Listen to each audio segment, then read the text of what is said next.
Is this the land of the free and the home of the brave? No! Is this a land with liberty and justice for all? No! Is this one nation, indivisible, under God? No! Either let us practice the democracy we are preaching, or shut up. He was a leader, born leader, without a doubt. I mean, a born leader, you know. Whenever he spoke, everyone stood up and listened. Yeah, I can't put in words because it's just something else, you know. He's good. In my language, he was a God-sent man. I shall try to cut my remarks down, but after all, I'm a Negro Baptist preacher, you know. Nobody can control a Negro Baptist preacher, even God sometimes can. But nevertheless, I will try to make them like a woman's skirts, long enough to be respectable, but short enough to be interesting. Adam Clayton Powell Jr. was the pastor of America's largest Protestant congregation, a seminal leader in the fight for racial justice, and a U.S. Congressman. As a minister, he preferred nightclubs to prayer groups. His political career was dogged by accusations of financial chicanery and neglect of duty, and his motives were often in dispute. But by 1965, he had become the most powerful black man in American political history. The white liberal was monopolizing the Negro civil rights fight. That's right. This is state thing. State thing. And he was allowing into his cartel, his monopoly, only those Negro liberals who would get along with him. I like the way he thumbed his nose at white folks. Now, I tell you, that spoke to my heart. See, if you've had the black experience in America, it would speak to you. He was saying things that we had not dared to think. The tone of his speech was one of real defiance, of real anger. It was scary what he was saying, but it was also exhilarating to hear him. What we know that we are the children of God. And there is a God who rules above with a hand of power and a heart of love. And if I'm right, thank God I'm right. He'll fight my battle, and I'll be free someday. Therefore, stand together, children. Work together, children. Fight together, children. Work together, children. Worship together, children. Vote together. Walk together, children. Don't you get weary. Great camp meeting in the promised land. But once in a lifetime, a man like that comes along. Once in a lifetime.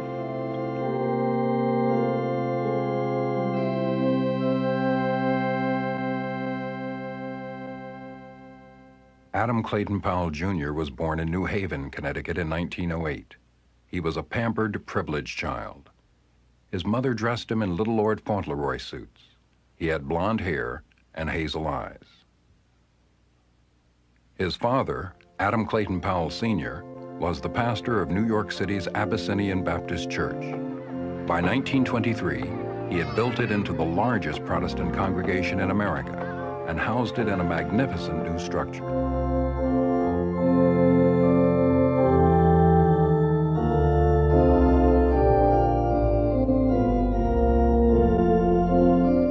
And he built the new church in Harlem, the emerging capital of black life in America.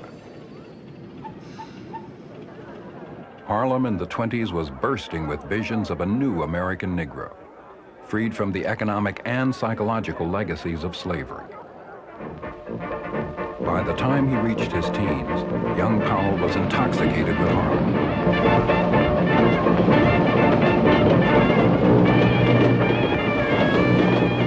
He loved its ferment, loved its women, loved its nights. When Adam's social life proved better than his grades, his father shipped him to Colgate University, an all-male Baptist institution in New York State, 35 miles from the nearest town. Once there, Adam neglected to tell anyone that he was a Negro. He even pledged a white fraternity, until a routine background check revealed his identity. My husband told me the story about how they would ride the train up to Albany, and then Adam would get off and change to go to Colgate Gate, and Arthur would go on to Williams. And Adam would say, well, okay, brother. He said, I'll see you. I have to put on my white face now. And Adam was going on to be white up at Colgate. He told us that the first date that he had at Colgate was the Baptist minister's daughter. And of course, it was a white Baptist church. And that was really interesting. He enthralled his classmates with tales of the glamorous life in Harlem. He provided chorus girls and bootleg liquor from New York for party weekends. He told them it was one thing to know Ellington's music, but quite another to know the Duke personally. Adam had been preparing for a medical career, but with a church job waiting for him in New York, he soon realized that all he had to do was walk in and take over. Well, of course, after all, there was the king on the throne in Abyssinia. Why should he not be the prince? So he became the minister. When Powell returned to New York in 1930, he found a city shattered by the Great Depression. In Harlem, where the suffering was greatest, grown men fought over scraps from a garbage can, and 63% of the children suffered from malnutrition. Immersed in a sea of misery, the new assistant pastor of the Abyssinian Baptist Church was shocked into action. He opened a free soup kitchen. He set up a job bank, an adult education center, a nursery school, youth programs, and a mental health clinic. Clothing was solicited, mended, and distributed to the needy. When a man came in one day for shoes and found none that would fit, Adam donated a pair of his own. But Powell still found time for the secular attractions of Harlem life. Isabel Washington, Adam's girlfriend since college days, was a star of the Cotton Club in Broadway. Well, I hope you do because I need every pound of it. Powell Sr. was dead set against her. She was, he insisted, singularly inappropriate as a minister's wife. Because I was in show business. You must remember, he was a Baptist preacher. And in those days, this was sacrilegious for a minister to go with a showgirl. After all, I danced in costumes and showed my legs, you know. And Adam stood up and told him that I don't need the church, nor need your money. If I cannot have Belle, Bunny Girl, well, then I will not have the church. So, of course, he got his way. It was a public celebration. Across from the church, people rented window space to see the bride get out of her carriage. You must remember, there were two stars merging, my dear. There was Isabel Powell, the actress, the dancer, the singer, and he was the Prince of Abyssinia. In 1935, when a false rumor spread through Harlem that a boy had been shot and killed for shoplifting, a riot erupted which lasted for 2 days. In a series of articles in the New York Post, Powell established himself as the voice of Harlem's despair. Have you ever eaten garbage? Dined on bones sucked dry by strangers' mouths? Bread soaked in the juices of a garbage can? It was not a riot, he wrote. It was an open, unorganized protest against empty stomachs, overcrowded tenements, filthy sanitation, rotten foodstuffs, and chiseling landlords. It was not caused by communists.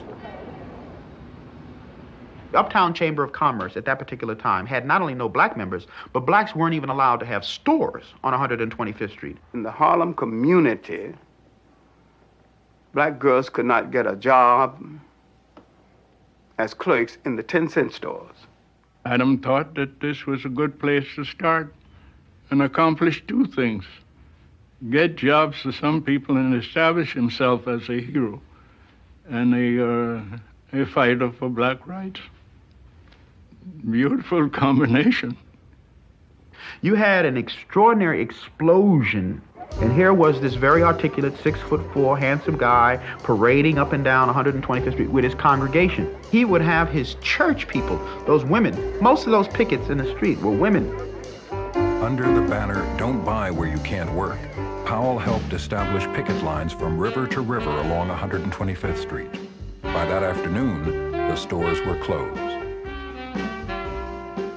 Bloomstein's, Woolworths, Crest, many jewelry and department stores on 125th Street were now in a position where they were forced to have to hire. Powell smashed barriers to black employment in the telephone company and the power company, in the baking, pharmaceutical, and beverage industries, and at the 1939 World's Fair. In 1941, he was a leader of the nation's first racially motivated bus boycott, declaring that every Negro that rides a bus is lynching the Negro race. Powell secured jobs for black drivers and mechanics in New York's public transportation system. He gave courage and leadership to a people who were hungering for someone to enunciate their feelings, their grief. And that was the grip he had on them. To understand Powell is to understand how the black church could be used as it would later be used in the 1950s and the 1960s. And in that sense, he's an antecedent to the civil rights movement.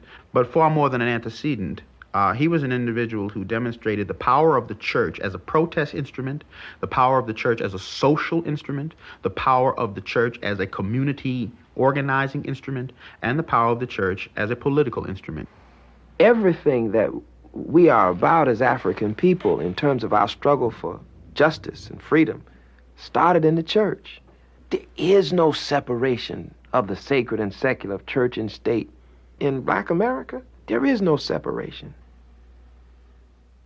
In 1941, Powell launched a newspaper, The People's Voice, as a forum for his views, and was elected to the New York City Council, the first black ever to hold the office. By the age of 32, Adam Powell was pastor of a 14,000-member church and leader of a mass movement which had obtained jobs for hundreds of Negroes. As a city councilman, he had all the publicity and prestige that went with the office, and his newspaper reached those thousands beyond political life. He was ready for bigger things.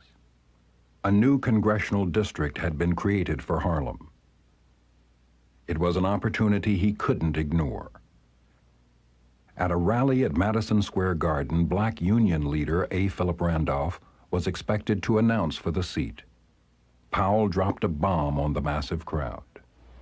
Adam announced at that convention that he was a candidate for Congress. Upheaval. It was upheaval because they knew that he couldn't be defeated in Harlem. He was a rascal, I'm telling you.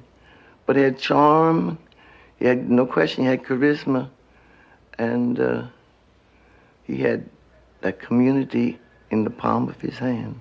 He really did. He didn't want to be called Reverend at that time, just called me Adam. And all the kids and all, you see him on the street, they say, "Hello, Adam." They were crazy about him. Well, all you could hear was Adam, Adam. The black preacher is preeminently a prince, the better ones. They are accustomed to parishioner adulation, and if they're good, it's just superb. And this man was superb. Powell won the nomination of the Liberal, Democratic, and Republican parties. On Election Day 1944, he was swept into office, the first black man ever to sit in Congress from any of the northeastern United States. He had a great image of being the champion of little folks. But I seem to sense that his motivation was to make Adam a big person. It was a means to an end. It was not the end in itself. Powell's new congressional career was accompanied by a glamorous new wife, Hazel Scott, the ebullient jazz pianist, known as the darling of Cafe Society. Their wedding reception was held amid throngs of well-wishers at the Cafe Society nightclub. In Washington, they met a different type of reception. When I came in 19 years ago, This town, Washington, D.C., was what I call publicly the cesspool of democracy. Oh, I was put out of nearly every hotel in this town after they found out who I was. A Negro, including a congressman, couldn't get a cup of coffee in an ordinary cheap 5 and 10 cent store. Unless you wanted to take it out in a paper container. On Capitol Hill, the congressional barbershop, the gymnasium, even the dining room were barred to black elected officials. He was breaking precedent. Adam first invited me to come down to Congress. And he paraded me around the dining room. I didn't like it. Adam was saying, you wouldn't let my people in, but I'm going to bring them in. That's what Adam was saying.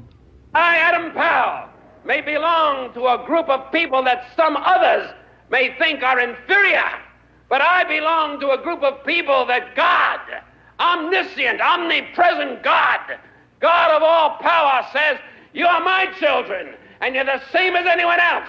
And with that kind of faith in me and courage in me, I know I'm as good, if not better, than anybody that walks the halls of Congress.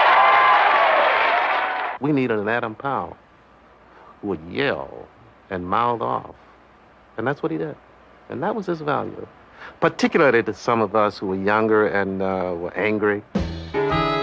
When John Rankin of Mississippi labeled Powell's election a disgrace and vowed not to let the Harlem representative sit by him, Powell took a seat near Rankin whenever the Mississippian entered the chamber. One day, the press reported, Rankin moved 5 times. Whenever a person keeps prodding, whenever a person keeps them squirming, whenever a person is an irritant, it serves a purpose.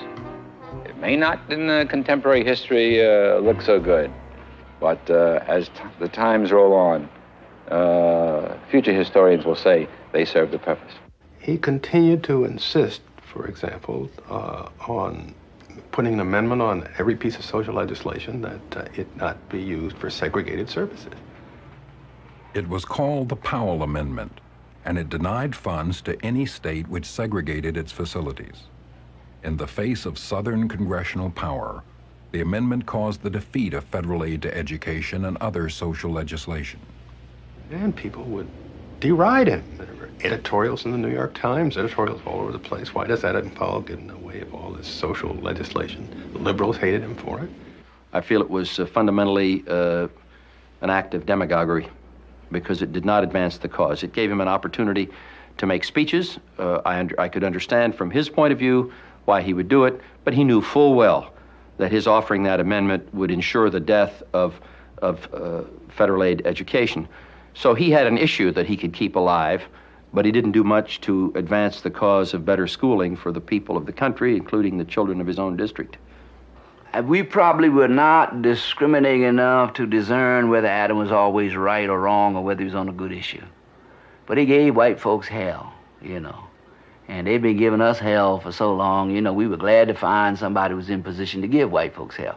Every piece of legislation that went through during his congressional career had a Powell Amendment. I mean, whatever the legislation was, there would be a Powell Amendment on it. Out of the 3 billion people in the world today, 2,500,000,000 are colored. And these colored people are saying, don't talk to us about a free world, and don't talk to us about following your leadership as long as you got our colored people in Cambridge, Maryland, not able to buy a cup of coffee in a cheap little lunch counter.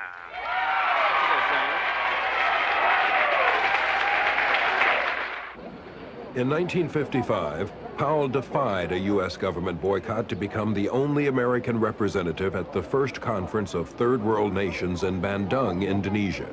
He traveled at his own expense. These are colored peoples, 2 billion of them represented here. But surprisingly, it's not anti-white, it's not anti-American, but it most definitely is anti-American foreign policy. He confounded expectations by defending U.S. progress in race relations and by blocking a Chinese effort to have the conference condemn America for its racism. A startled but elated Congress hailed him with a special resolution. The veterans of foreign wars named him their Man of the Year, and an embarrassed State Department called him in for a special debriefing session. They had had no representative at the conference. Adam Clayton Powell was bigger than life in a lot of ways. I think to understand that, one has to understand the times in which we were living. And late 40s into the mid 50s were a time really when there was very little hope in black America. Segregation was the law of the land, certainly where I lived in the Midwest and the South.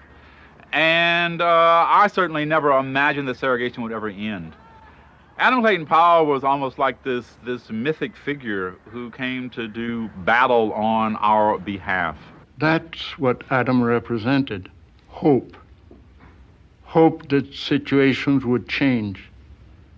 Hope that because of his rambunctiousness, it would come sooner, faster.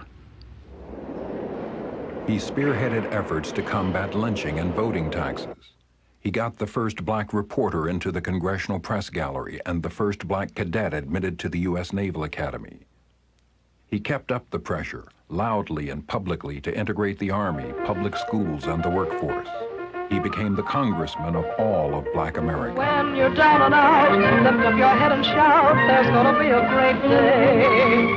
Angels in the sky promise that by and by, there's gonna be a great day.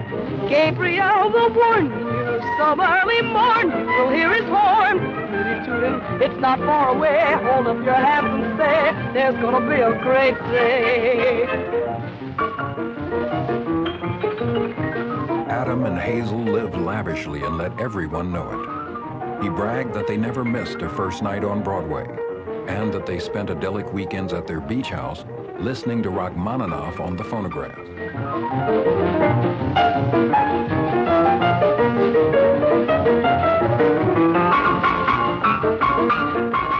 When in Washington, he cruised the Capitol streets in his powder blue Jaguar. He liked to call himself the first bad nigger in Congress. He bathed in blackness. He smeared it in people's face and said, that's who I am. The hell with you if you don't like it. And I think that's indication of Adam's basic appeal. He represented the fundamental alienation of black folk. At that time, nobody seemed to be able to get that through their heads. And it finally exploded, of course, in the 60s. But it was there all along. Powell's brash independence and high living might have delighted black Americans, but it excited unwelcome attention from others. In 1952, the Internal Revenue Service charged him with underpaying his taxes by $3,000. In 1956, a federal grand jury examined his tax returns, and in 1958, indicted him. What about these income tax charges against you? That's for my lawyers to answer. I've already pleaded not guilty. His doctor told a story when Adam was in that tax trouble. Adam was adored by the sisters in the church, of course, and some of them came in and they couldn't sleep. And he said, does this have anything to do with Adam's being in trouble? Oh, yes, they said. They said, well, he was joking, of course. He was a good friend of Adam's. He said, well, don't you think he might be guilty? And they said, well, doctor, we knows he might be guilty. That's why we can't sleep at night. The gentleman's question was that if the case goes against me, could it be used against me politically? You answer him, please. The case against Powell himself was dropped, but a Powell aide was jailed for kicking back salary to him. The investigation smacked of political harassment, but questions remained about Powell's guilt and his character, and attacks against him continued for his uppity attitude, his lifestyle, and his infrequent attendance in Congress. When he was blasted by the Southern segregationists for absenteeism, that meant virtually nothing to us. He was in many ways, for a long time, defined by his enemies. and his enemies were our enemies, and we made no mistake about that. Most black Americans, especially Harlemites, felt the same way. Adam, you know, never even sent a postcard out at election time. He didn't have to. He'd go to church on Sundays and tell them all how they were supposed to vote, and then they'd go out and tell everybody else what Adam said. And that's as much campaigning as Adam did. Really, he was incredulous. But everybody seemed to love it. The night he won his primary, he was coming down the streets like a Pied Piper. All of these people following Adam Powell and just laughing and clapping. And Adam had on a black silk cape lined in some kind of peach satin. I'll never forget it. And it was flung back so you could see the inner lining. And Adam came to the foot of the stairs here in the church. He's coming in now to give his victory talk to all of us who worked so hard and what have you. And as Adam came in the door, he said, "Brothers and sisters, the king is coming in." And the people said, "Adam, Adam, I see it right now." It was such an exciting time. He knew his audience and knew how to excite their emotions. We were having a big corps meeting. We asked Adam, would he come and make the fundraising speech? He said, yes, just give me a fact sheet so I'll know what I'm talking about. Tell me the things that you've done. He was looking at the paper that we had provided him, the fact sheet, and where we had said 7 restaurants were desegregated by corps, he added a 0, 70 in Washington. Not 5 in Baltimore, but 50 in Baltimore, and so on, kept adding a 0. And it was a stirring speech, and people were impressed. And he said, and now we want you to contribute to this mighty organization. And he reached for his check. It was a check for $100, he said. Others began writing checks or putting large denomination bills in the basket to follow suit. Later, I must tell you that Adam's check bounced. With John F. Kennedy's election in 1960, the nation moved into the expansive era of the new frontier, and Powell moved with it. His 16 years in Congress entitled him to the chairmanship of the House Committee on Education and Labor. Despite congressional antagonism, Adam Clayton Powell was about to become the most powerful black man in American political history. Powell's change in status again coincided with a change in wives. He divorced Hazel Scott and married his third wife, Yvette Flores Diago. Meanwhile, the civil rights movement was transforming American race relations.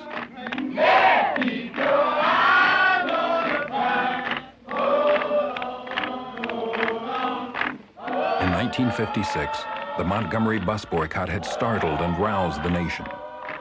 In 1960, the first sit-in by black college students took place in Greensboro, North Carolina, to protest lunch counter segregation. Freedom riders were challenging segregation on buses plying interstate routes throughout the South and being met by tides of brutal violence.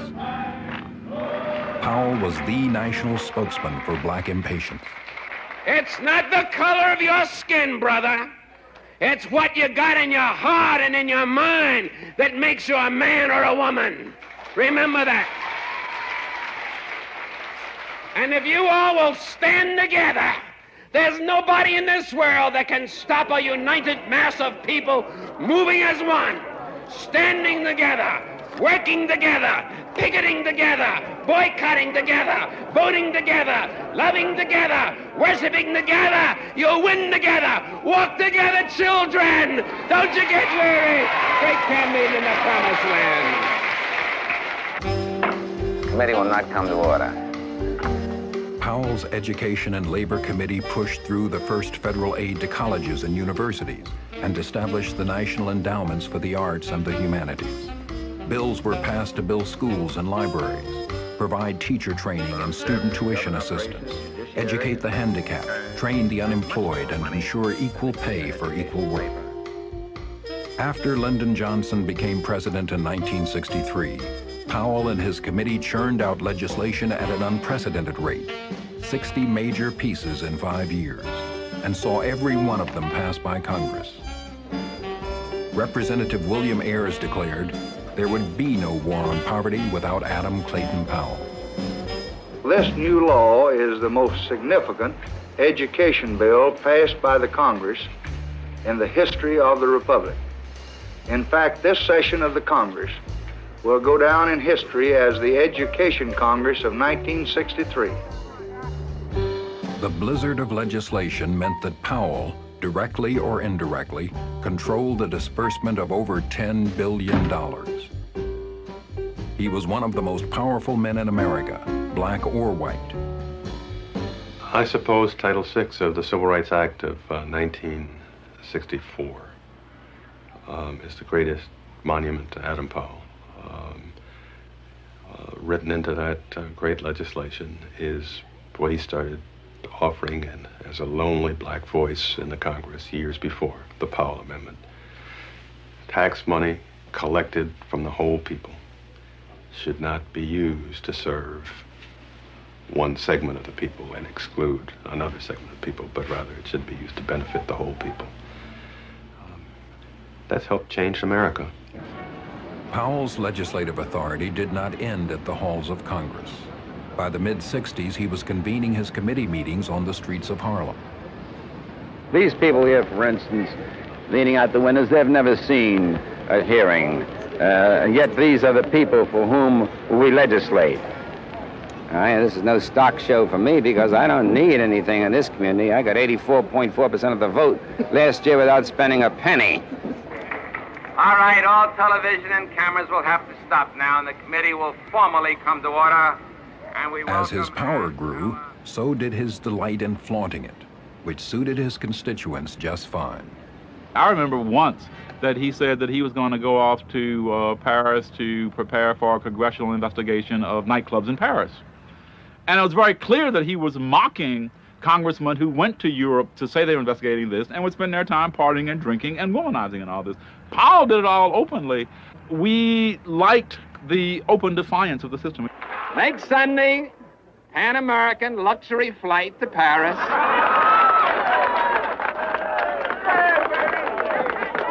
Paid for by Congress. The United States delegate to the World Labor Conference in Geneva. All expenses paid. First class all the way down, all the way. Sarsaparilla, too. In the summer of 1962, Powell set off on a 6-week European junket, accompanied by 2 aides, Tamara Wall, a staff attorney, and Corrine Huff, the first black Miss Ohio. He left his wife behind in Puerto Rico. She had just delivered their son. The State Department arranged for the best theater seats in London, the consul's motor launch in Venice, and a chauffeured army car in Paris, along with reservations to the Lido. It was a triumphal procession. News of the trip elicited such an outcry that Powell cut it short, hurrying home to display his loving devotion. Well, there's no right or wrongness to it. Well, I'm sure that you don't go to Paris and stay all the time in Notre Dame. Yeah, you don't go? But is that part of committee business? Of course it's part of it. You're going abroad. Travel is a very broadening form of education. And I wish to assure you it's practiced by every member of the House and the Senate.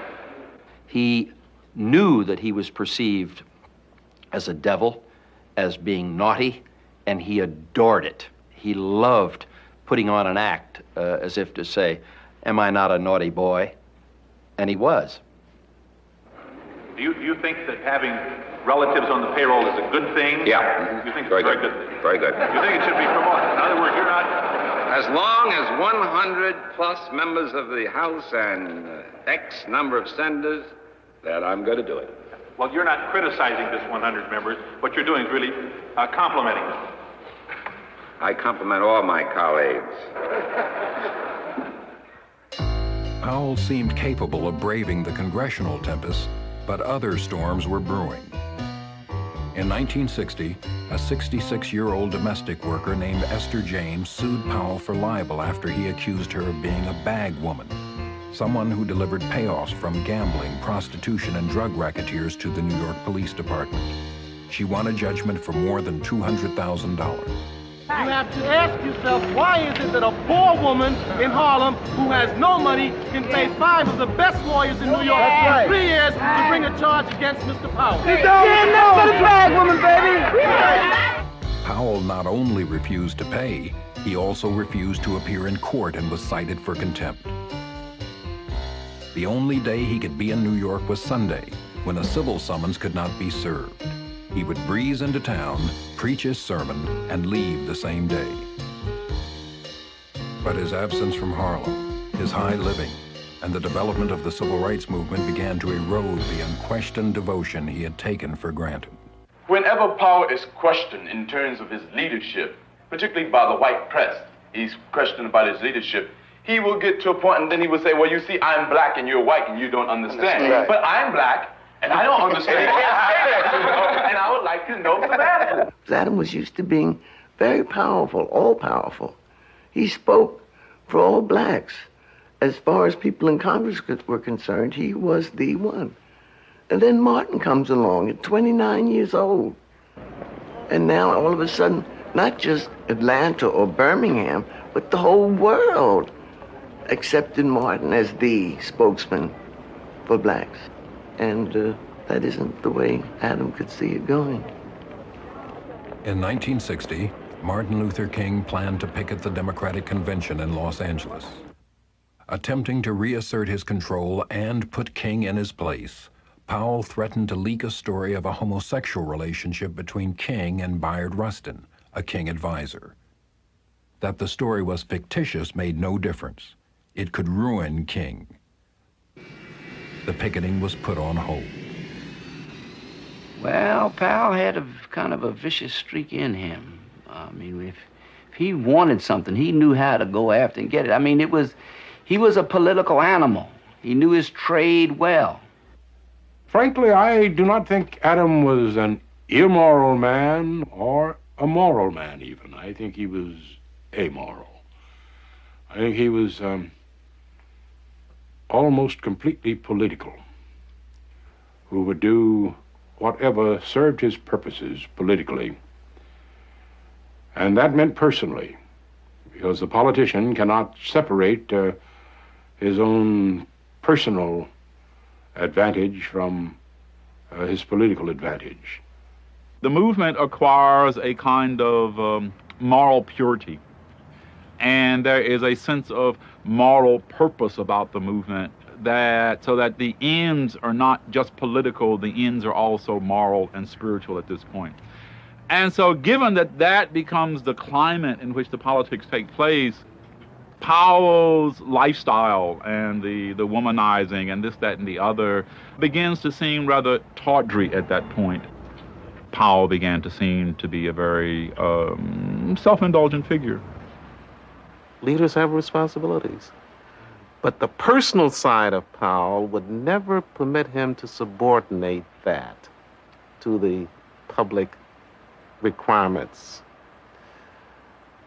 I'm going to do no more, no less, he would always say, than the next fellow. Well, if you're going to be a leader of a major cause of civil rights in this country, you may have to do more. You may have to live differently. And he was not prepared to do that, you see. And that caught up with him. In 1966, disaster began to congeal around the Esther James case. It had been dragged through 10 separate courts, coming before 80 different judges. Still refusing to pay the libel judgment, Powell was now slapped with a citation for criminal contempt. He could no longer set foot in New York, not even on Sunday.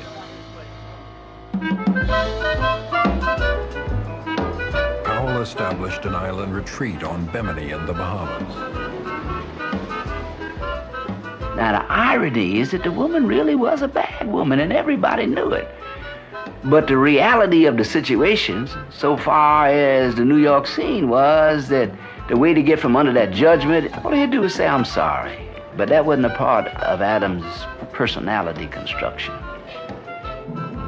From his tropical base, he ridicules civil rights leaders with nicknames like Whitey Young and Martin Luther King.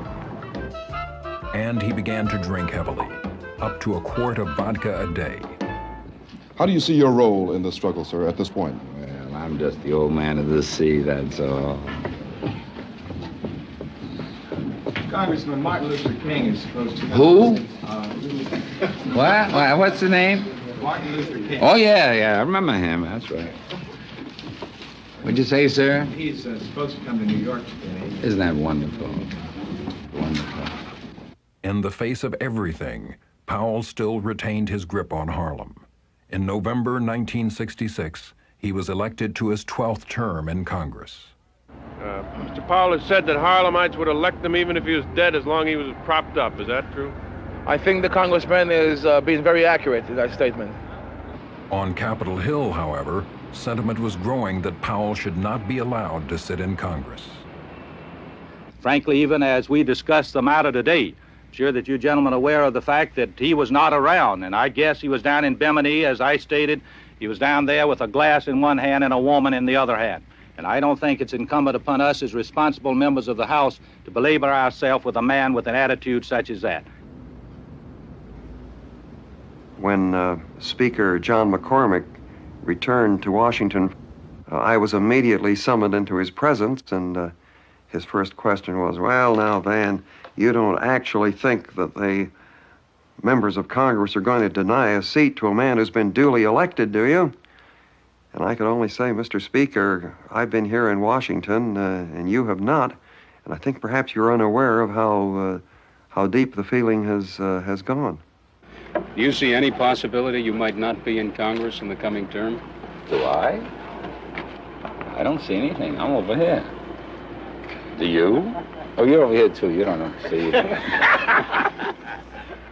If there was a turning point for that, it was a Newsweek cover story. And it showed him on the dock at Bimini in a yellow, loose-knit shirt, smiling.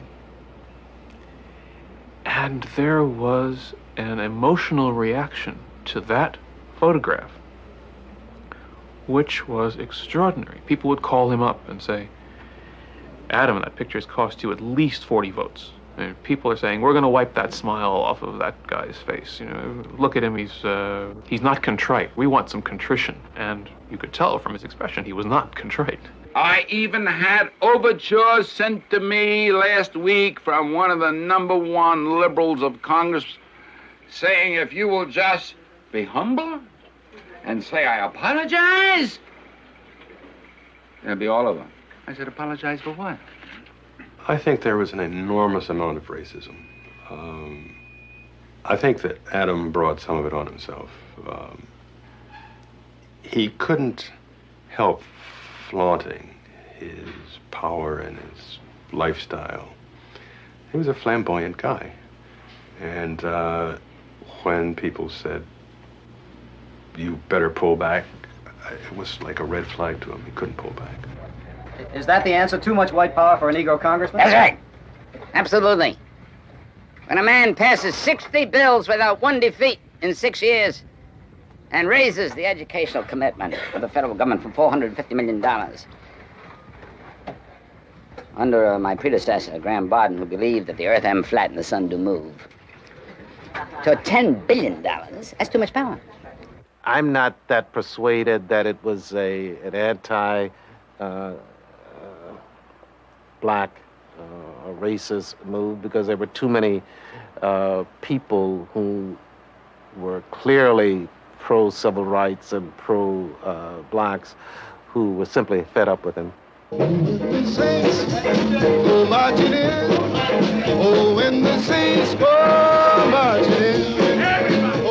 Congressman Van Deerlin moved that Powell not be sworn in until a congressional investigating committee reviewed his fitness for office. Thousands of Harlemites gathered in Washington to demonstrate support of their congressman. On January 10th, 1967, the House was slated to vote. even I was amazed, and I knew how strong the feeling was running against him, but even I was amazed when the vote came down to 363 to 63. It was a margin of 300 votes. I stood next to Adam behind the rail in the House of Representatives when the vote came to throw him out, and he couldn't believe it. He didn't really think that the House would do that to him, and it came as a great shock to him. And as he went out of that chamber, it seemed to me that psychologically he collapsed. His shoulders just slumped.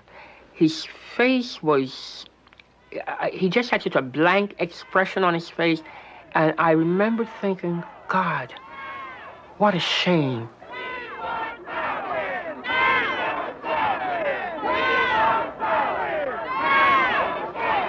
To move everything out of my offices, everything out of my building. I am out as a congressman. You no longer have a congressman. But Powell was only suspended from office. In March, the Congressional Committee recommended that he be seated but lose his seniority and his chairmanship. But the full House ignored the recommendation, voting 307 to 116 to exclude Powell from Congress entirely. We do not justify Adam Clayton Powell's misdeeds. Misdeeds are misdeeds. And certainly we wouldn't justify this, but we feel that there should be a uniform code of conduct applicable to all congressmen. And the fact that Congress has not done this means that there's a great deal of hypocrisy there. And to single him out certainly doesn't deal with the great evil that exists within the congressional system itself. Would you vote for him again? Yes, I would. Can you tell me why? Because I think he's a good congressman. I really do. I think the whole setup is a put-up thing. How about all the charges leveled against him? Well, I don't think he's completely innocent, but I don't think any of them are. Because I think he's the greatest man in the world. In April 1967, Powell was reelected to fill the vacancy created by his own exclusion. He beat his Republican challenger by a 7-1 margin. So we voted for him in spite of some personal misgivings we had, to let them know that it was not their prerogative to choose who would represent us. Despite Harlem's vote of confidence, the House again refused to seat Powell. The Supreme Court would eventually rule 7-1 that Congress had illegally excluded him. He was reseated, but deprived of his seniority and his chairmanship. A $25,000 fine was deducted from his salary. Adopting the motto, part-time work for part-time pay, Powell responded to only 9 of 177 roll calls that year, a new record of absenteeism. He hasn't shown us, mostly of his race, that he's too interested in coming back, and if he hasn't put up a hard enough fight. And if I feel as though he's not interested in coming back, admit up to it, vacate the spot so somebody else can replace him. Should at least come back or do something. Yeah, we have no representation in Harlem. We have to have it. Somebody has to be with us.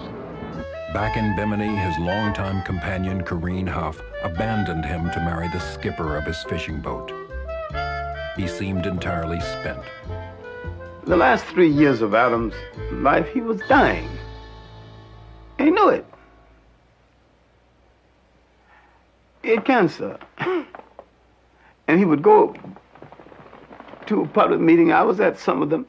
He said that, well, my doctors told me that I've beaten the big C, you know, which was a lie. The doctors told him, we ever told you that? But Adam was playing to his audience and stimulating them, the fact that he's well again and vigorous again, when he was still fighting cancer. A man can't fight approaching death and all the political forces all at the same time. In 1970, ailing, absent, and powerless, he lost his first election ever by a margin of less than 150 votes. Adam Powell died of cancer on April 4th, 1972. He was 63 years old. On the day of his funeral, the city of New York ordered flags lowered on some of its buildings. 2 days later, his ashes were scattered from a plane onto the warm seas surrounding Bimini.